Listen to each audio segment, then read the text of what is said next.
ஜாலியா கிணத்துல தான் குளிக்க போறோம். நம்ம பாட்டி வீட்ல இருக்க கிணத்துல மேல வந்து அப்புறம் சுத்திடா. மேல வந்து அடிக்கணும். ஜானி மேல வந்து அடிக்கணும். அடிக்கணும் டைரக்ஷன். தண்ணிக்குள்ள விட்டு கை வெளிய வர கூடாது. ஃபர்ஸ்ட் பேப்பா போ.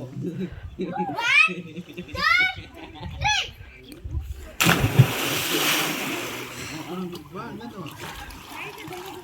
3 பாட்டினா ரொம்பவே ஜாலியா இருக்கு. ஆனா மாஸ்க் குடிக்கும்போது ரொம்ப உயிரா இருக்கு. ஒரு கில்லா இருக்கு. செம்ம த்ரில்லா இருக்கு. யார் ஓகே फ्रेंड्स, யாரெல்லாம் இந்த மாதிரி ஃபார்ம் ஹவுஸ்ல கிணத்தை குளிச்சிருக்கீங்களோ அவங்களாம் நம்ம வீடியோல கமெண்ட் பண்ணுங்க. மறக்காம லைக் பண்ணுங்க, ஷேர் பண்ணுங்க, சப்ஸ்கிரைப் பண்ணுங்க. முன்னாடி ஃபார்வர்ட் பண்ணுங்க. Bye bye. See you next video.